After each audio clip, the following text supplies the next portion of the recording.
응? 내 수갑을 계속 떨어뜨리면 어떻게?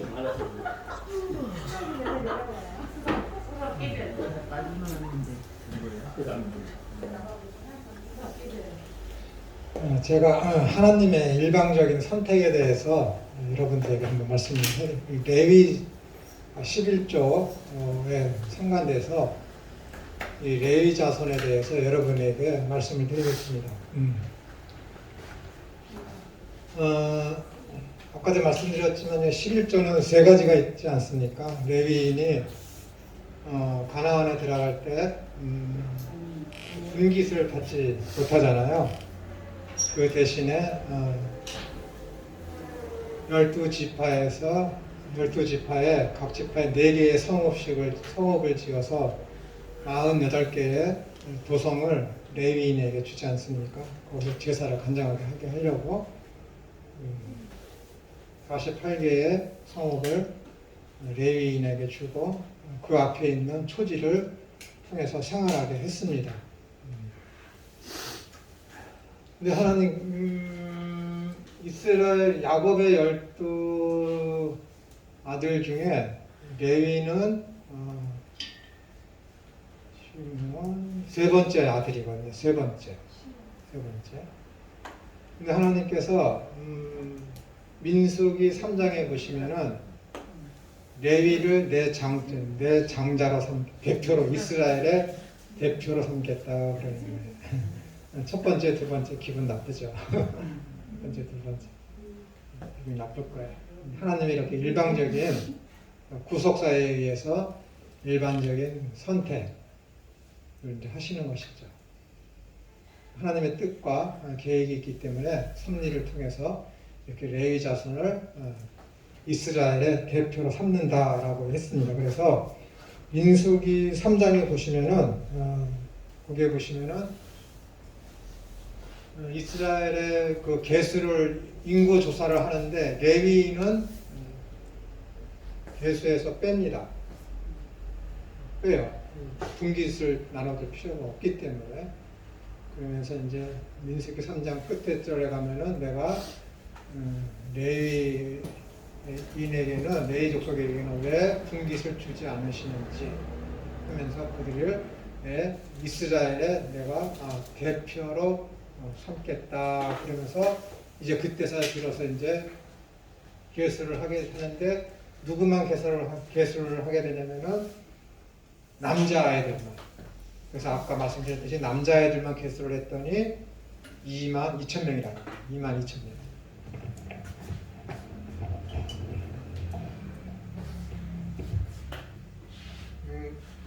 창조주 하나님, 구원의 주 하나님, 큐리오스, 로드, 주님, 마르코트, 왕, 통치자. 그것은 어떤 절대적인 권력, 전쟁의 신, 통치자 그런 뜻을 갖고 있거든요. 거역할 수 없는 것. 그분에게 거역하면 반역이 되기 때문에 사형입니다. 죽습니다. 그렇기 때문에 왜 하나님이 이스라엘을 선택했지? 왜 하나님이 에서를 버리고 야곱을 태중에서부터 선택했지? 왜 하나님께서 야곱의 12아들 중에서 왜 첫 번째 시므온과 누구지? 첫째, 둘째를 빼놓고 왜 세 번째를 대표로 삼았지? 그러면 레위 자손이 거룩하게 제사장 일을 하니까는 레위 자손을 통해서 예수 그리스도께서 오시는 것이 합당한데 왜 가장 문제점이 많은 유다를 통해서 네 번째 아들 유다를 통해서 예수님을 보내셨지? 따지고 물어보면 불만투성이에요. 하나님이 문제점이 있어 보이죠. 좀 거룩하고 흠이 없는 무결에 가까운 그 사람들을 예수님이 오시는 그 족부의 조상으로 육신적인 조상으로 삼았으면 좋았을 텐데 세상의 모든 그런 생각과 그런 흐름과는 완전히 반대 방향이에요. 왜 믿음의 장이라고 하는 그런 히브리서 11장에서는 라헬과 그런 사람들을 집어넣지? 왜 예수님의 조상 중에 라헬을 집어넣지? 하여튼 그런 문제점들이 굉장히 많이 있거든요. 그러니까 하나님은 절대 이런 것을 가지고 하나님에게 따지고 물으면은 하나님의 절대 주권에 손상을 입히는 것이고 그 주권을 부정하게 됩니다. 근데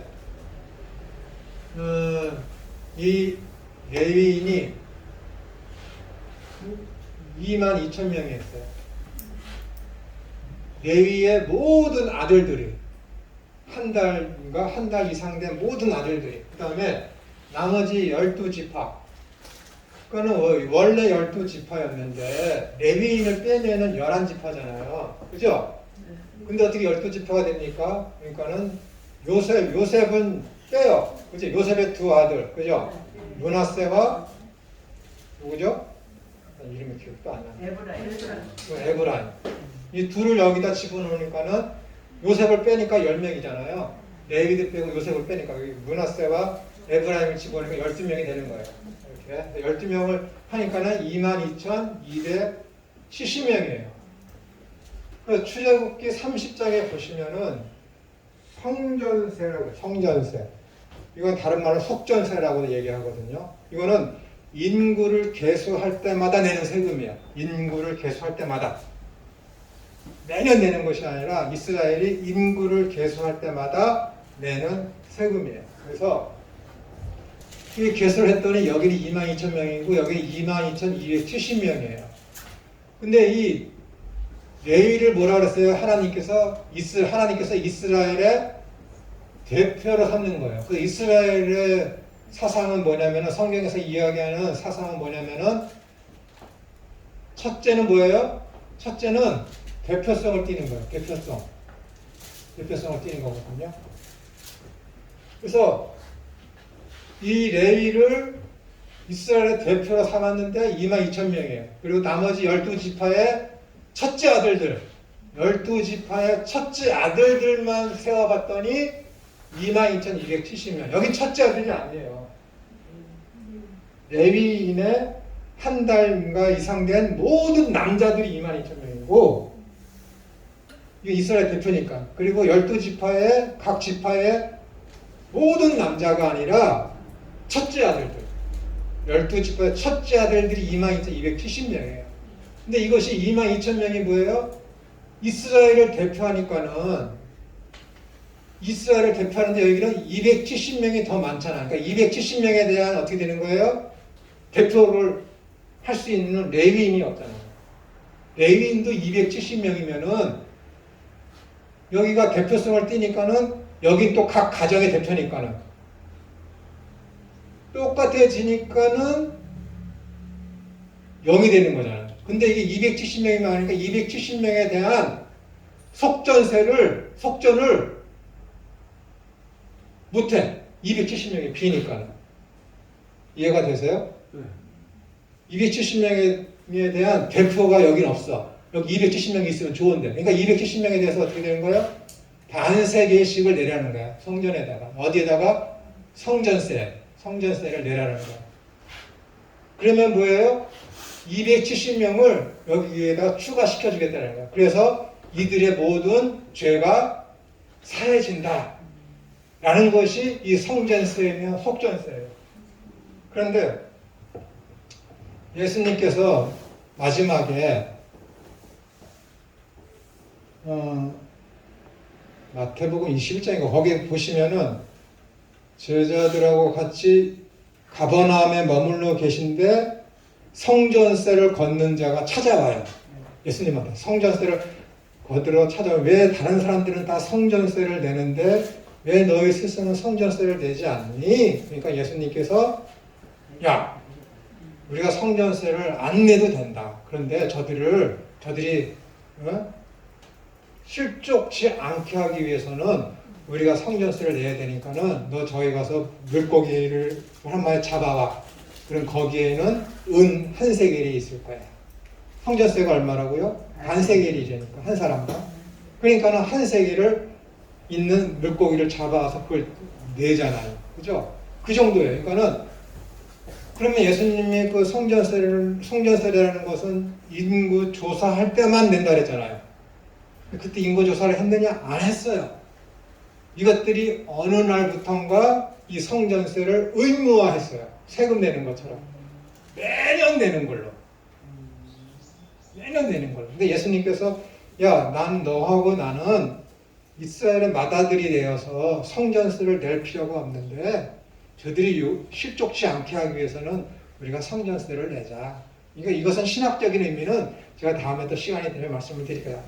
이것은 구속이 완벽하게 성취되었기 때문에 이제는 성전세를 낼 필요가 속전이잖아요. 이건. 속전을 낼 필요가 없는데 지금 저들은 구약시대에 살고 있잖아.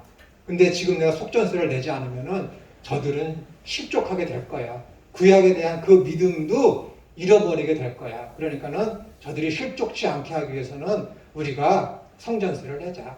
하고 예수님이 긍휼한 마음으로 그들을 실족치 않게 하기 위해서 그 속전세를 내는 거예요. 그게 그 장면이에요. 이렇게 됐기 때문에 이 속전세를 이때 낸 거예요. 그러니까 이 레위인이 이러한 상태, 이스라엘의 대표성을 띈 게 누구예요? 레위라니까, 레위. 그러니까 이들은 분깃도 받지 않고 또한 이스라엘의 대표성을 띠고, 그리고 이 속전세를 출애굽기 30장에 보시면은 이 속전세를 내는 때 가난한 자도 있고 부한 자도 있는데, 가난하다고 그래서 벌 내거나 부하다고 그래서 내가 너 대신에 내가 속전세를 내줄게 해서 더 내거나 하지 말라는 거야. 각자 것은 각자가 내라는 거야. 270명이 부족한 이 사람들은 어떻게 되는 거야? 부자도 있고 가난한 사람도 있지만은 어떻게든지 네 것은 네가 내라. 개인적으로. 그러니까 부자나 가난한 자나 상관할 것 없이 이 속전세는 똑같이 반세기일씩 내라는 거야. 그러면은 이들의 모든 죄가 다 사라진다라는 거야. 왜? 레위인들이 제사를 드리기 때문에. 레위인들이 얼마나 위대하고 큰 사명을 준 것이냐면은 레위인들이 제사장이잖아요. 레위 지파가. 그래서 이 레위인들이 예배를 드리는 것이 이스라엘 전체의 예배가 되고 레위인들이 제사하는 것이 이스라엘 전체의 제사가 되는 거예요. 레위인들이 속전하는 것이 이스라엘 전체에 대한 속전을 하는 것이고. 왜? 대표라고 그랬으니까. 그럼 보세요. 이것을 부정하면 어떻게 되는 거예요? 아담이 인류의 조상 대표. 예수님이 우리의 새 생명을 주시는 대표.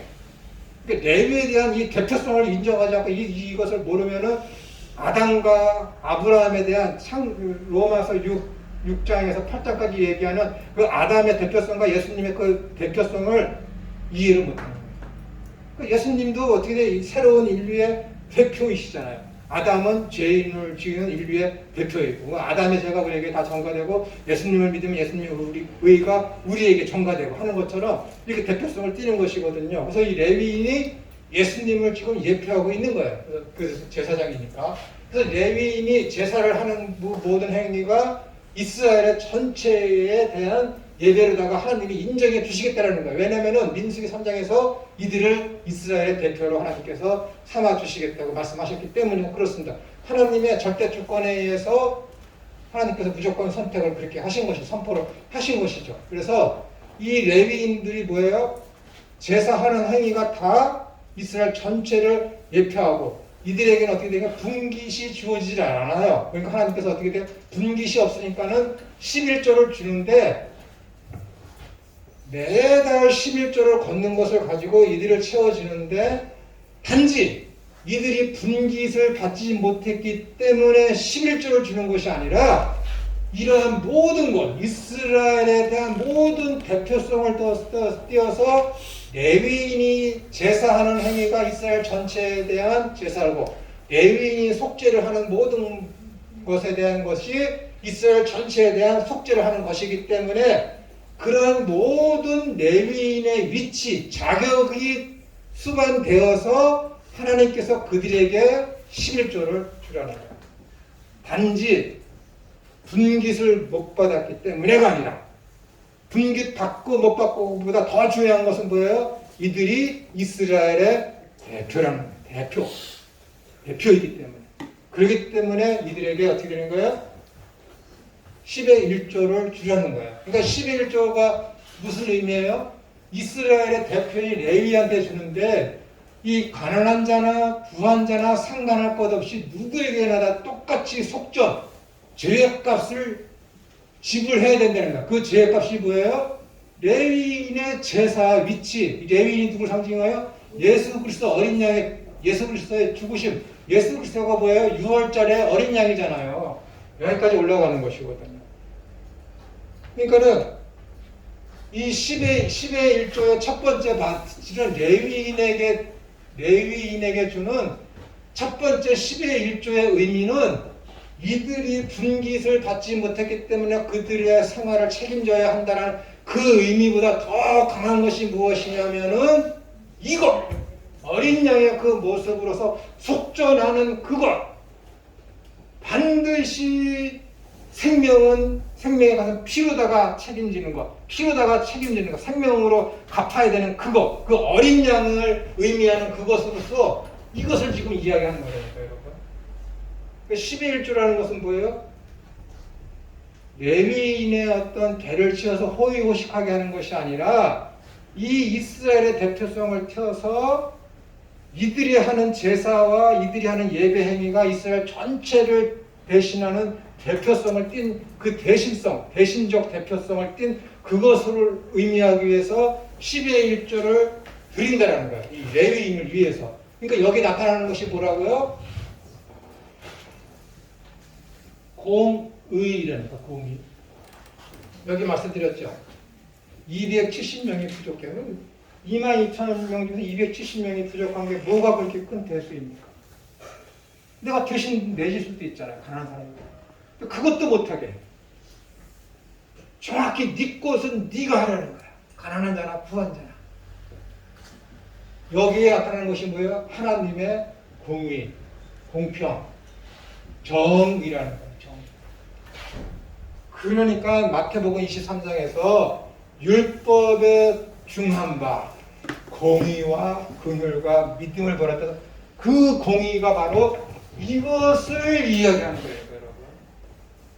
그렇기 때문에 11조가 주는 첫 번째 의미가 뭐예요? 예수님의 죽으심, 어린 양으로서 피를 대신한 것. 그렇기 때문에 그 의가 우리에게 전해져서 날 대신해서 죽으신 예수님에게서 내가 구원을 받는다는 그 정의가 이루어진 거예요. 이루어진 거. 그것을 상징하는 것이거든요. 왜?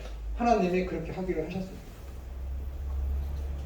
하나님이 그렇게 하기로 하셨는데 어떻게 할까요?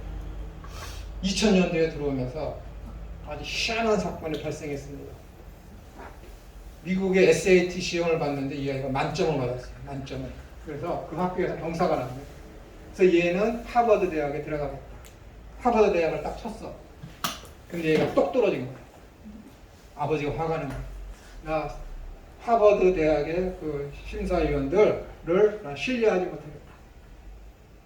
어떻게 해서 그렇게 됐는지 이유를 밝혀라.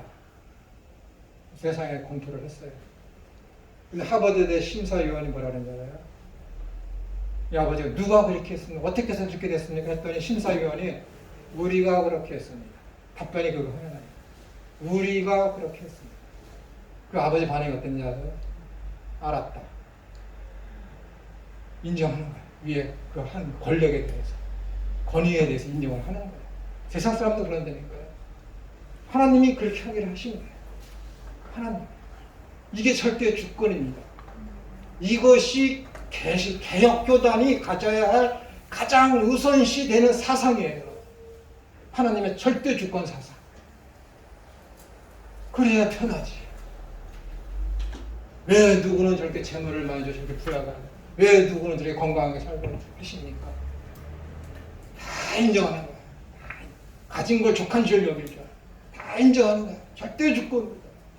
좀 더 심한 말 할까요? 하나님은 연출자예요. 우리는 연예인이에요. 연출자가 하라는 대로 해. 하라는 대로. 동선도 야 너는 이렇게 가야 되는데 감독님 제가 볼 때 이쪽으로 가는 게 좋을 것 같은데요. 걔가 뭘 알아? 연예인이. 탤런트가 뭘 알아?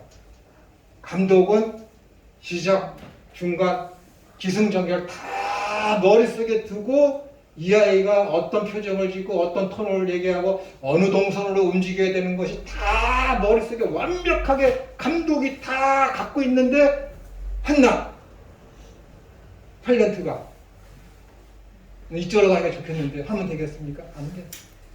그럼 감독이 뭐야? 아니야, 그쪽으로 가면 안 돼. 이쪽으로 가서 이런 식으로 꺾어지면서 이쪽으로 살짝 보면서 이쪽으로 가. 하는 거야. 우리는 그런 존재라니까. 조심하세요. 우리는 그런 걸 인정해야 돼요, 하나님 앞에서. 하나님의 절대의 주권을. 그래야 믿음이 편하다니까요. 꼭두가 씨가 되면 어때요? 내 모든 판단과 내 모든 말과 내 모든 행동을 하나님이 다 이용하신다니까요, 여러분. 내 자유로운 행동과 모든 걸 다 이용하셔. 하나님은 야, 청이야, 너는 저으로 15도 방향으로 가다가 1도 꺾어서 이렇게 가라. 근데 난 그렇게 안 가. 왜? 저 감독의 말보다 이렇게 하는 것이 더 재밌어 보일 것 같은데 그쪽으로 간다. 나중에 보니까 어떻게 되는 거야? 감독이 요구하는 대로 그 끝에 가 있는 거야. 그거라니까 우리의 인생이에요. 하나님이 야 천하 저기 가서 0.5도 꺾어라. 그거 알아듣고 그렇게 가면 얼마나 좋겠어요. 얼마나 편할까. 근데 그걸 모른다니까 사람들이. 0.5도만 꺾어라. 그런데 100도를 꺾어버려. 그럼 어떻게 돼? 그쪽으로 가는 길이 힘들겠지. 하나님은 실패하지 않는 분이기 때문에 인간의 불순종과 순종과 모든 것을 다 섭리하셔서 결국에는 나라는 존재를 거기다 갖다 놓으시는 분이 하나님이시라니까요. 그 말씀을 잘 깨닫고 하나님 나라에 대해서 잘 알고 그래서 하나님의 뜻을 잘 분별할 줄 아는 사람이라면 어떻게 되겠습니까? 편하겠지. 이 야곱의 형제들이 하나님의 뜻을 잘 알고 그랬으면 요셉을 팔았을까? 안 팔았다니까요. 전혀 모르니까는 야곱도 전혀 그 뜻을 모르니까는 그렇게 힘들고 동생을 팔아버리니까 요셉이 48장에서 뭐라는 거야? 당신들은 나를 죽이려고 이렇게 팔았지만 하나님께서 악을 선으로 그게 하나님이라니까요. 얼마나 위대하십니까? 절대 주권이에요. 인간은 자기 마음대로 사는 것 같지만 결국에 가서는 어떻게 되는 거야? 그 목표 지점에 돌이켜보면 내가 의도하지 않았던 그곳에 내가 있게 되는 거야. 그걸 인정하게 되는 게 신앙이라니까요. 인정하지 않죠? 너무 힘든 거예요. 얼마 전에 새벽에 전화가 왔어. 장로님이 폐암에 걸렸는데 너무 힘들어한다는 거예요. 그래서 오늘 좀 오라고. 그래서 그날 밤 하룻밤 내가 가서 자기로 했어요. 딱 갔는데 낮에는 이 사람이 성경 말씀도 잘 위로도 받고 너무 생활을 잘하는 거야. 근데 내가 들은 말이 있거든. 사람이 심한 좌절과 고통이 있을 때는 혼자 있을 때 나타나고 어두울 때 그의 처지가 드러난다. 밤이 됐어. 이 건너편에서 이렇게 자고 있는데 흐느적거리는 소리가 나. 낮에는 그렇게 기도하고 찬양하고 말씀으로 위로받았다고 고맙다고 했는데 죽음을 맞을 준비를 다 했다고 하는데 밤에 혼자서 울고 있는 거야. 가슴 치면서. 하나님 왜 이럽니까? 왜 이럽니까? 그 사람은 인정하는 것 같은데 혼자 있게 되고 더군다나 어둠에 있게 되고 하니까 이 사람이 자기 자신 처지가 너무 안 좋아. 그래서 어젯밤 12시에 감마선 내려다가도 그게 암이 전이가 돼갖고 그래서 감마 치료를 받는다고 그러더라고요. 그래서 아침에 7시에 또 병동에 들어간다는 소리를 듣고 사람을 만나서 여기 온 거고. 안 돼. 자기는 믿는 것 같고 하고 극복하는 것 같지만은 이 사람이 안 돼. 이 사람이 착하게 살았어. 잘 믿는다고 했어요. 자기는 믿는 줄 알았다는 거. 믿는 줄 알았다. 근데 잘못된 걸 믿어버렸어. 내 자랑 같지만 그가 그러는 거야. 믿음에 대해서 본질에 대해서 진작 알았다. 진작 알았다. 좀 더 바르게 살 수 있었을 텐데. 이제 76세가 돼서 이제 이 치료가 이제 잘 봐서 어떻게 될지 모르겠지만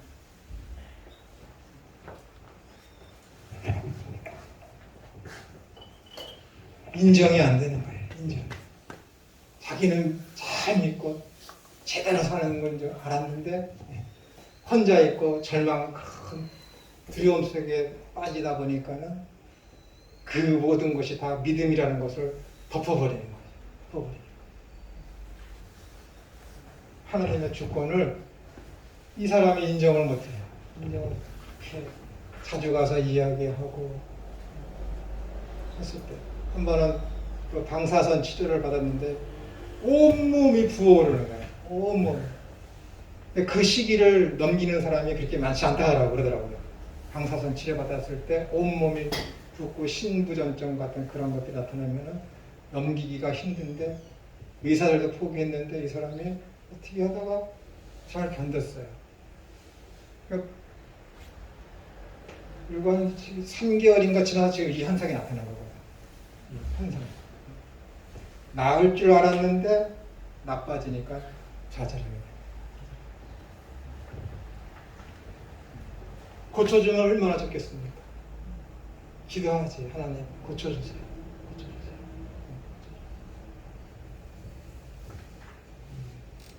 힘들 거야. 힘들 거야. 의인의 간구하는 힘은 역사하는 힘이 크니라 하지만은 그 믿음이 있지만은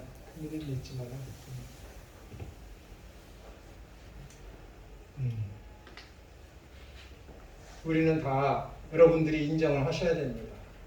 싫지만은 하나님은 영화로 따지면은 감독이고 우리는 거기에 조연, 엑스트라 그런 것밖에 안 돼요. 그거 인정하십시오. 그게 신앙입니다. 하나님 우리를 그렇게 만들어 가시거든요. 만들어 가시고 아브라함을 아브라함 되게 하시는 그 하나님, 그의 모든 실수와 그런 것들 다 이렇게 정모양으로 만들어 가시면서 결국에 가서는 하나님께 당신이 원하는 모습으로 만들어 가시잖아요.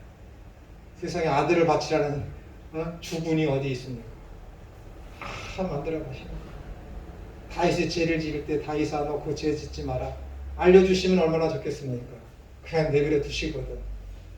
그러면서 다윗을 성군으로 만들어 가시는 분이 하나님이시잖아요. 여러분도 똑같습니다. 예외 없습니다. 예외 없습니다. 예외 없습니다. 단지 거기에 차이는 하나님을 하나님으로 인정하는 그 신앙이 있어서 아브라함이 11조를 바친 것처럼 그런 신앙 고백의 삶을 사느냐 살지 못하느냐의 차이입니다. 롯이 그 다윗의 그러한 삶을 못 받겠습니까? 다 봐왔어요. 다 봐왔다니까. 근데 그의 욕심은 어떻게 되는 거예요? 시날 광야의 그 평지에 소돔과 롯이 있는 그 가난한 초목이 있는 그곳. 그런데 아브라함은 어디서 살았어요? 산 꼭대기에서 살았다니까요, 여러분. 평지가 아니라 산 꼭대기. 네가 구하면 난 좌우, 네가 나오면 북하, 동하면 서할 것이다. 하면서 뭐라 그래요? 히브리서에 보니까 아브라함은 집도 없습니다. 집도 없어요. 초막 짓고 살았대요. 초막 짓고. 왜?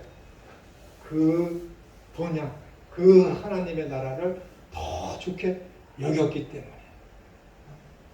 그러면서 더 좋은 곳을 차지한 롯이 위험에 빠질 때는 어떻게 되는 거예요? 과감히 목숨을 갖고 바칠 지경으로 해서 동생을 구하라고 하는 거예요. 동생에 대한 그 안타까움 때문에 50명, 40명, 30명, 10명까지 하나님 앞에 감히 이렇게 딜을 하는 것이지. 그 사람.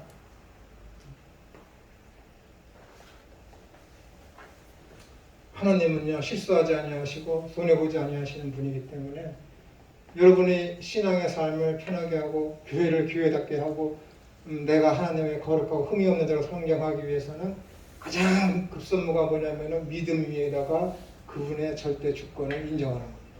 그게 안 되면은요 안 됩니다. 내 신세 한탄하게 되지. 내 신세 한탄하게.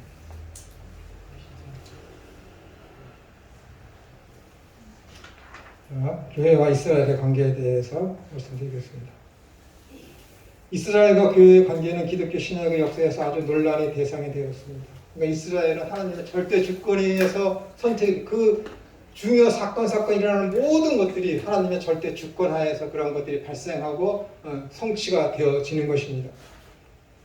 어떤 개혁 신학자들은 문자적 이스라엘이 혹은 영적 이스라엘에 의해 실제로 대체돼 더 이상 이스라엘에게는 구원의 소망이 전혀 없다고 말하고 있습니다. 그러나 성경의 역사를 시대별로 구분짓는 세대주의자들은 이스라엘과 교회를 하나님께서 각기 다른 방법으로 다루시는 영원히 분리된 두 개의 실체로 간주합니다.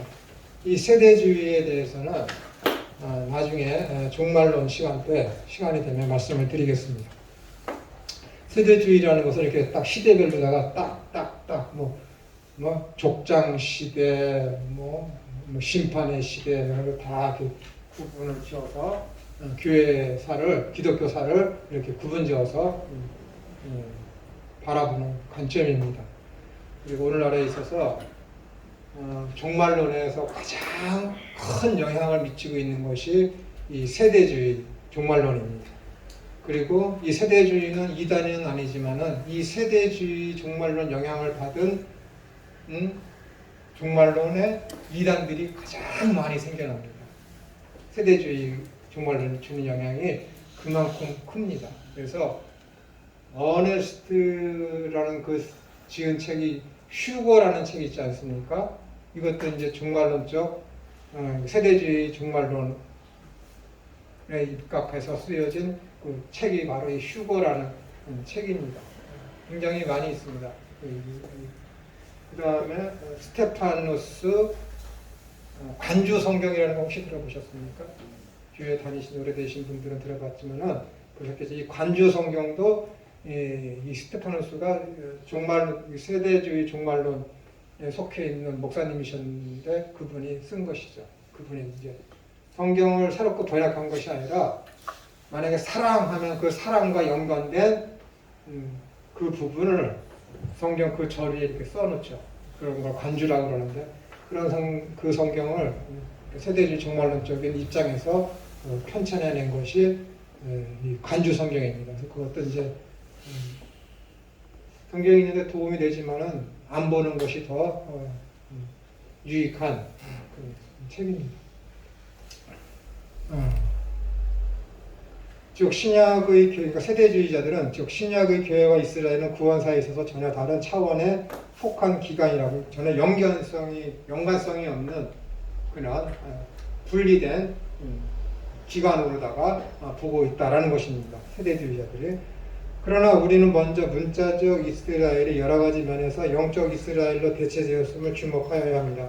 바울은 로마서에서 무릇 표면적 유대인이 아니요 표면적 육신의 할례가 아니라 오직 이면적 유대인이 유대인이며 할례는 마음에 할지니 영에 있고 율법 조문에 있지 아니 율법 조문이라는 것은 율법 글자 하나하나야 그 뜻입니다.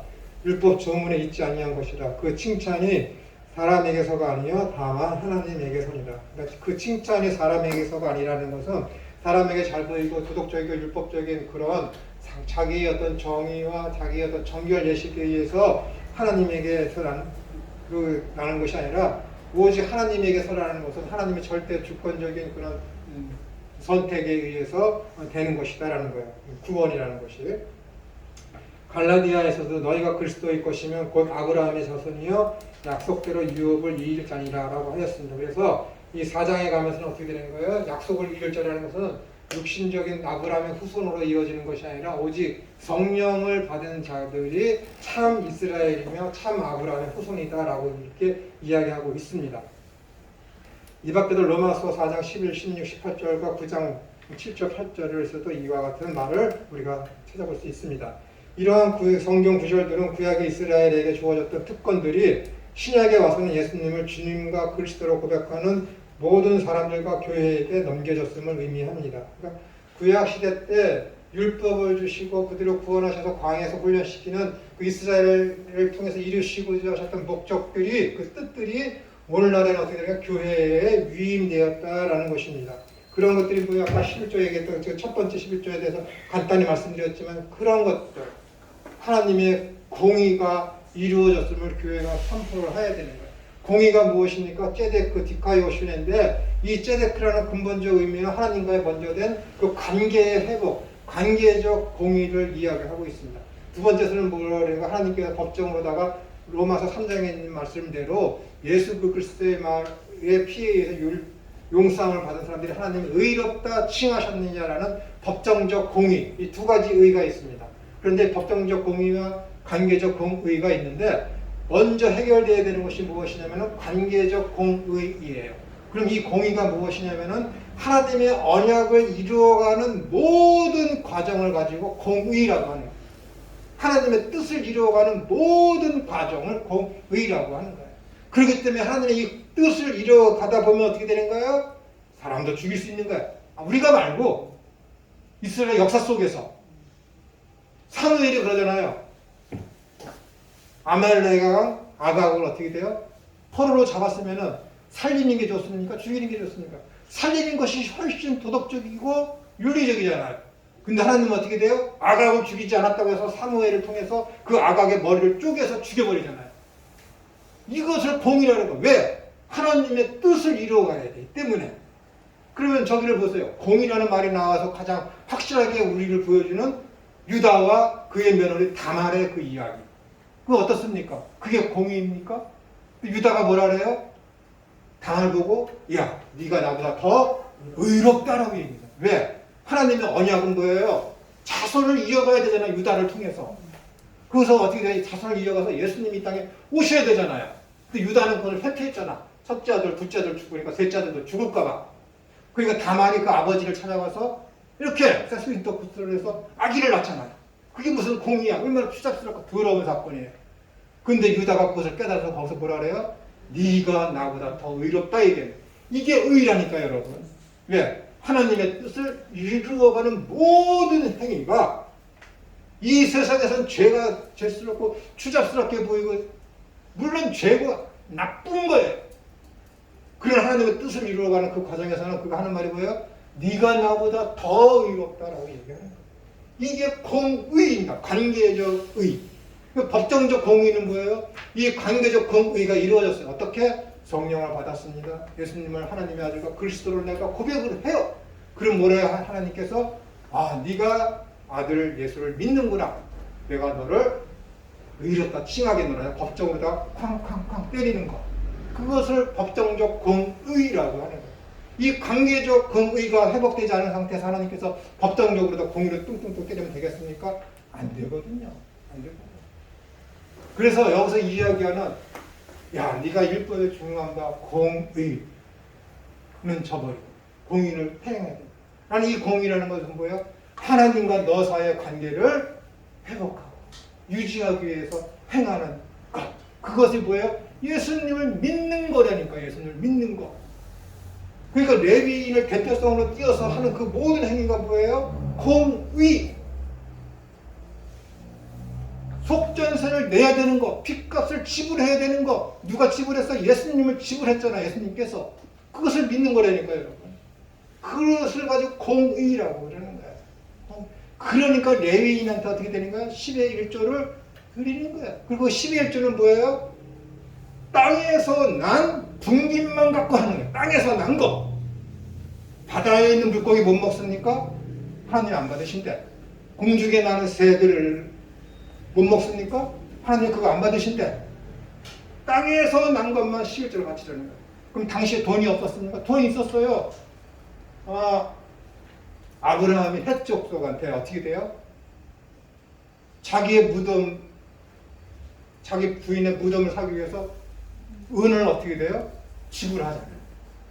이미 430년 전에 돈으로다가 화폐 유통을 했다니까요, 여러분. 그리고 속전세도 냈잖아. 돈, 은으로다가. 근데 하나님이 11조를 뭐라 돈으로 바치라 그래요? 아니거든. 땅에서 난 분기수를만 내라는 거야. 분기수, 땅에서 나는 거. 돈 아니라, 돈 아니야. 하늘에서 나는 것도 안 돼. 바다에서 나는 것도 안 돼. 땅에서만. 그 땅에서 나는 것도 뭐라 그래요? 이 발가락 이것이 띄어지지, 나뉘어지지 않은 건 안 된대. 왜 나뉘어지지 않은 건 안 돼요? 나누는 거. 이들이, 하나님께서는 내가 먹을 수 있는 육식은 뭐냐면은 발가락이 나뉘어진 거야. 구분된 거. 소, 그런 거. 그럴 때마다 어떻게 되는 거예요? 하나님께서 말씀하시는 거예요. 나뉘어지는 거. 저번 주에 얘기했죠. 바다와 육지가 나뉘어졌더라. 밤과 어둠이 나누어졌더라. 바다. 거기에 쓰여진 게 바다리라니까 여러분. 야, 그 발가락이 나뉘어진 그곳을 음식을 먹을 때마다 어떻게 되는 거야? 야, 하나님께서 우리를 이렇게 이방인과 구분하셨구나.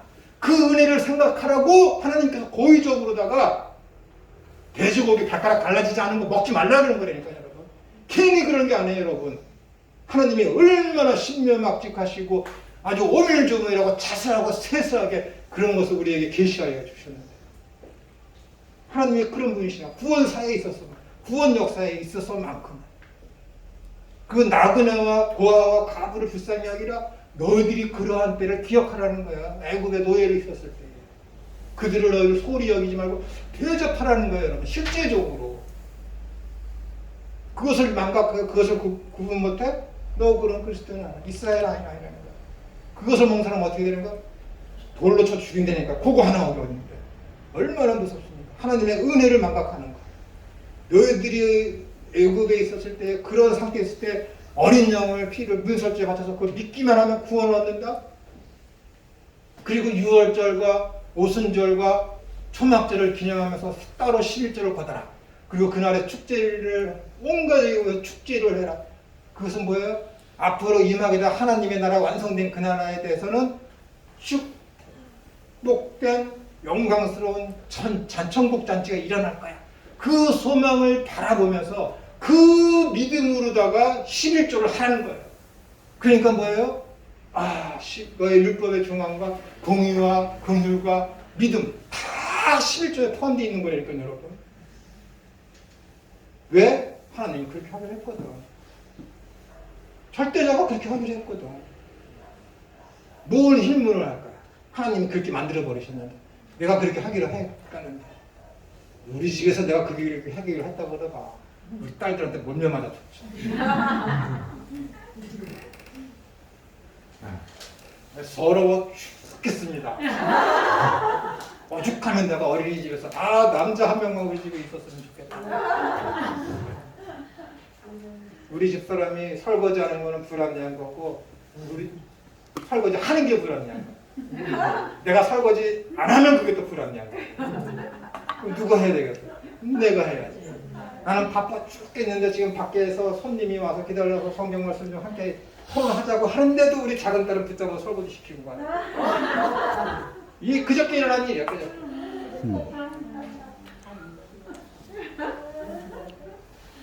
제가 요리를 요즘에 하나씩 늘어나고 있습니다. 무생채, 감자무침, 카레, 미역 줄기무침, 미역국, 셀 수가 없을 정도로 많이 늘어나고 있어요. 당연한 거야. 우리 집사람이 요리를 하면 불합리한 거야. 요리하는 것도 그런데 설거지하는 건 오죽하겠습니까? 아주 서러워 죽겠습니다. 우리 집에서 절대 주권자는 작은 딸이에요.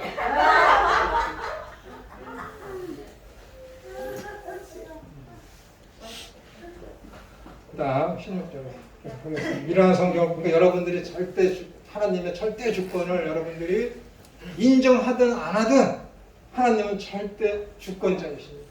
여러분이 싫어하든 좋아하든 하나님은 여러분들을 하나님께서 원하시는 그 자리에 반드시 갖다 놓습니다. 여러분들이 편하게 신앙생활을 하느냐 못하느냐는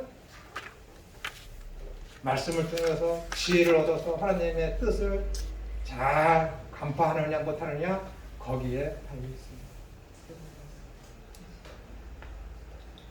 이러한 성경 구조들은 구약의 이스라엘에게 주어졌던 특권들이 신약에 와서는 예수님을 주님과 그리스도로 고백한 모든 사람들과 교회에게 넘겨졌음을 의미합니다. 그러나 이러한 말씀들이 구원사에 있어서 이제는 이스라엘에 더 이상 아무 소망이 없다는 것은 아닙니다. 이스라엘 민족의 장래에는 여전히 어떤 소망이 있습니다. 로마서 11장 15절을 보시면 하나님께서 이스라엘을 버리심은 세상의 화목을 위한 것이었음을 알게 됩니다. 왜냐하면 이스라엘에 대해서 복음을 이방에게 증거하게 되어야 어떻게 되는 거예요? 하나님에 대한 이 복음이 이스라엘 외에 다른 민족에게도 정해져서 하나님과의 화목이 이루어질 수 있기 때문에 그렇습니다. 이스라엘을 이렇게 하나님께 부정한 것은 그들의 모든 정결 예식과 제사와 그들의 모든 절기들이 어떻게 돼요? 폐하여진 것을 하나님이 선포하시기 위해서 이스라엘을 버리신 거예요. 그 버리심을 나중에 이들을 교회의 일원으로 삼아 구원해 주시기 위해서 그들이 미워서가 아니라 구약의 모든 제사 제도와 그런 것들이 이제 다 폐기되었음을 선포하는 의미에서 하나님께서 이스라엘을 버리셨다라고 이 바울을 통해서 말씀하십니다. 그리고 하나님께서는 26절에서 그리하여 온 이스라엘이 구원을 얻으리라고 약속하셨습니다. 이스라엘에게는 여전히 구원의 소망이 있습니다. 그러나 그들의 구원은 이방인들이 그랬듯이 이스라엘에도 교회에 들어옴으로써 구원을 받을 것입니다. 이스라엘도 우리와 마찬가지로 회개와 믿음을 통하여 교회의 일원이 되어야 합니다.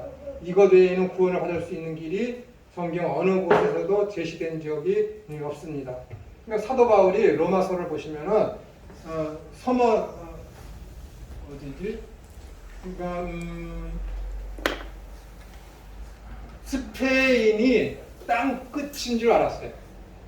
스페인이 사도 바울 로마서에 쓰는 편지를 보면은 뭐라고 지명이 있는데 거기 서바나 서만하는 교회 이름이고 그쪽으로 가기 위해서 로마 교회에 있는 사람들한테 나에게 헌금을 거서 날 도와주라라는 그 예비하라라는 그 거점으로다가 로마 교회를 삼아서 그 스페인으로 가려고 했습니다. 왜냐면은 땅 끝까지 복음이 증거되면은 그때 예수님 오신다는 그런 종말론적인 사상이 바울에게 있었기 때문에 거기 스페인 지방에까지 복음을 증거하려고 최선을 다했습니다.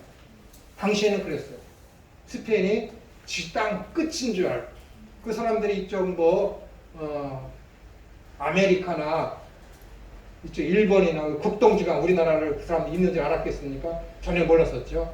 그래서 그 스페인 지방이 땅 끝인 줄 알고 그쪽까지 복음을 증거하려고 바울이 로마 사람들한테 편지를 쓴 것이죠. 당시 어떤 그 지식의 알에 대한 세상의 그런 구조에 대한 어떤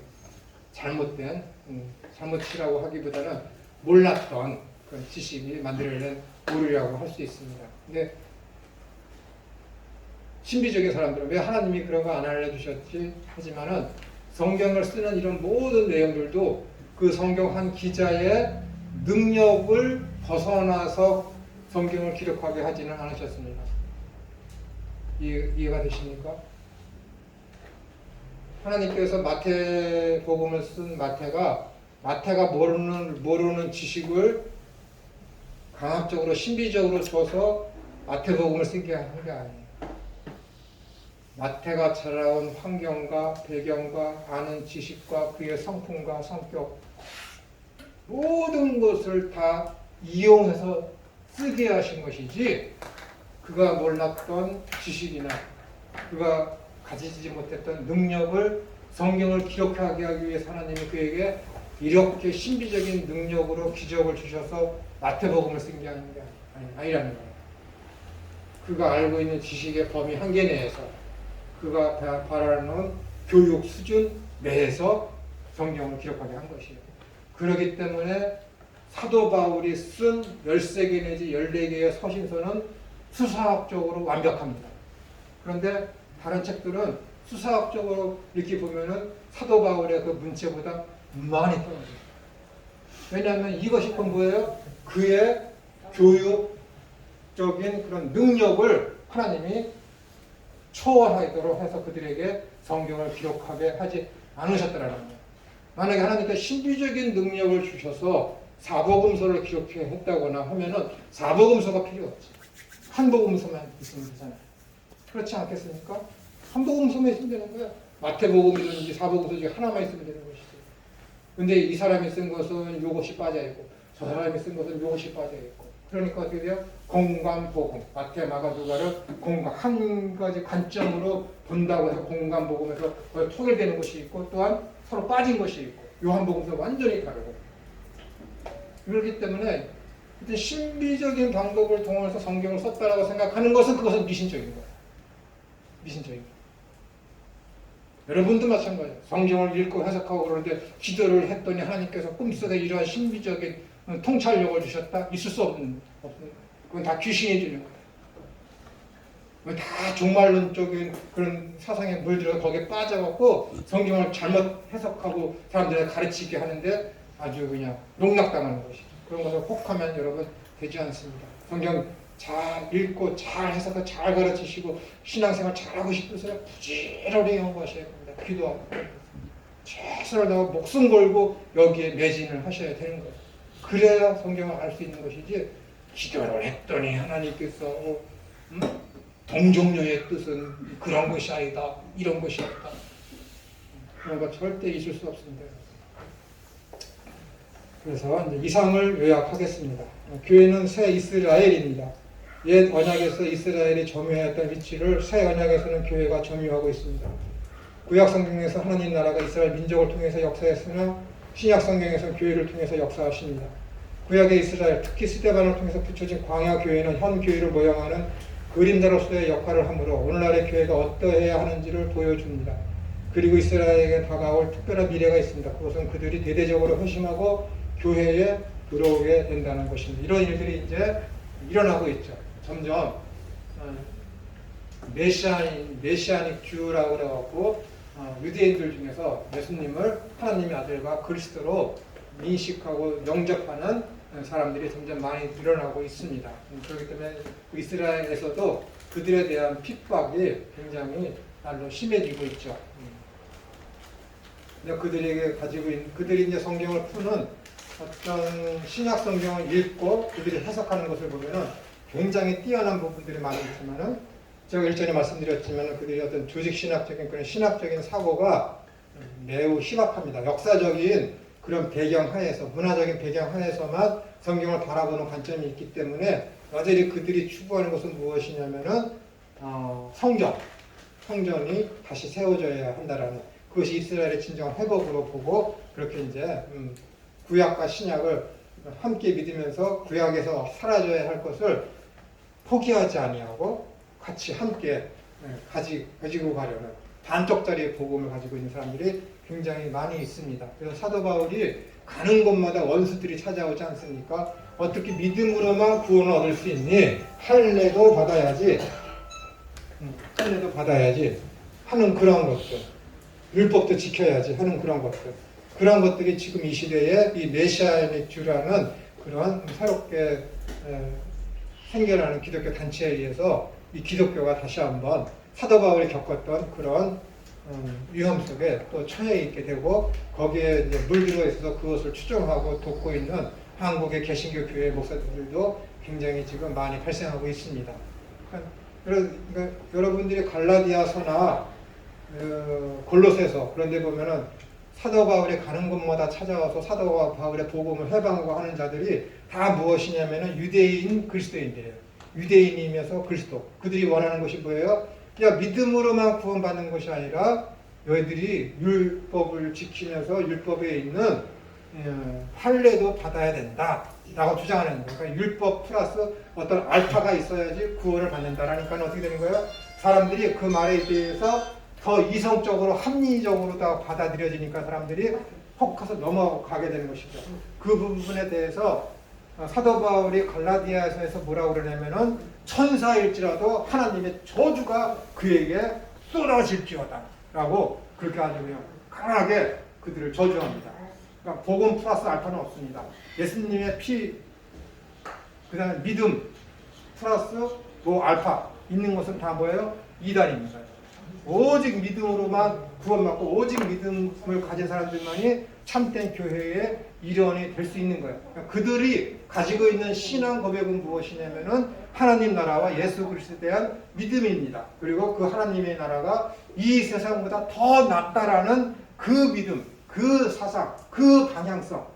그러니까는 이 방향성이 하나님 나라가 더 좋습니다라고 하면서 그 믿음의 방향성이 하나님의 영광과 하나님의 지향하는 그 믿음이 없이 여러분들이 주일에 교회에 나가서 예배하는 거 가짜입니다. 여러분들이 교회에 주일에 예배당에 나가지 못하고 지금 여기에서 있을지라도 어디 다른 곳에 있을지라도 그 방향성이 하나님의 나라를 지향하고 있고 예수님에 대한 신앙이 있으면은 그게 예배가 되는 거예요. 그렇다고 해서 교회 안 가면 안 됩니다. 내가 이렇게 말씀드렸다고. 김천호가 그러는데 안 가도 방향성만 하나님 나라를 지향하면 된대 라고. 그건 굉장히 잘못 이해되는 거예요. 그러니까 여러분들이 삶의 방향성이 어떠냐가 중요한 거예요. 내가 지향하고 있는 것이 하나님의 나라냐? 라고 하면은 예배가 됩니다. 그러나 주일에 교회에 나와서 충성, 고사, 헌신, 헌금 예배에 아무 열심히 참여하고 성가대에 앉아서 예배할지라도 그 지향하는 방향성이 이 땅이며 내 욕심을 채우기 위한 것이라면은 그건 가짜입니다. 가짜라니까 이해가 되세요? 방향성이에요. 방향성.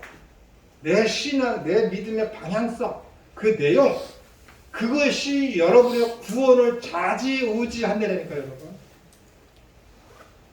그러니까 30년, 40년 대대손손 4대째 믿고 왔고 장로가 되었을지라도 너 자신을 부인하고 내 십자가를 짓는 자라야 주님을 쫓을 수 있고, 고린도 후서 5장 18절에 있는 말씀대로 그런즉 누구든지 그리스도 안에서 새로운 피조물이라 이전것은 지나가서 새로운 피조물로서의 삶을 살지 못하는 자들은 다 가짜다라고 했을 때 힘들어요. 부인하는 것이지. 어떻게 여기보다 보이지 아니하는 그 하나님 나라를 더 좋다라고 내가 인정하고 살 수 있습니까? 안 되는 거예요. 그러니까 죽기 싫어하는 것이지. 그러니까 죽음이 두려운 것이지. 그리고 움켜진 것을 놓지 못하는 것이지. 하나님께서 야곱을, 그 욕심이 많던 그 야곱을 나중에 어떻게 합니까? 요셉을 잃어버리고 베냐민까지 잃어버린 줄 아니까 뭐라 그래요? 내가 이것마저 놓으리라. 그렇게 만든다니까요, 여러분. 하나님이 야곱에게 원하는 신앙의 수준은 뭐냐면은 움켜잡았던 손을 피게 만드는 거예요. 요셉을 움켜잡고 베냐민을 움켜잡았다. 그걸 다 풀어. 하나님께서 이것마저 가져가시려느냐? 내가 포기하겠노라. 라고 얘기하면서 그가 어딜 가요? 애굽으로 가잖아. 얼마나 그의 신앙이 커졌습니까? 당대 최고의 임금이었던 애굽의 그 바로왕을 내가 인생 130년 살아왔는데 참으로 험악했노라. 아무도 보잘것없다라는 거야. 거지라는 거야. 근데 내가 하나님의 이름으로 너를 축복하겠노라. 이 믿음이 생긴다는 거야. 자기 자신을 부인하고 자기 십자가를 지는 사람들. 그들이 예수님을 쫓는 거예요. 그들이 성령의 소욕을 쫓는 거예요. 그들이 새로운 피조물이에요. 그들이 삶의 지향성과 방향성이 뭐예요? 더 나은 하나님 나라라는 거예요. 그들이 모인 것이 뭐예요? 여기여야 돼요. 여기. 한 주를 섬기며 한 성령을 받은 지체들이 교회입니다. 교회. 좀 더 세밀하고 자세한 얘기는 이제 좀 더 앞으로 나아가면 하겠습니다. 기도하겠습니다.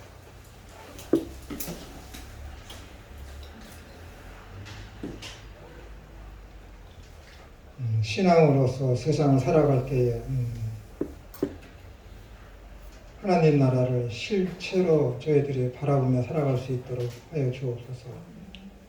여기가 아닌 보이지 않지만 하나님 나라가 실체함을 저희들이 깨달아서 그 나라를 더 좋게 여기며 이 땅에서 모든 삶에 있어서 내가 소유하고 있는 것을 주님께서 요구할 때에 과감히 포기할 수 있는 우리들이 되게 해주시고,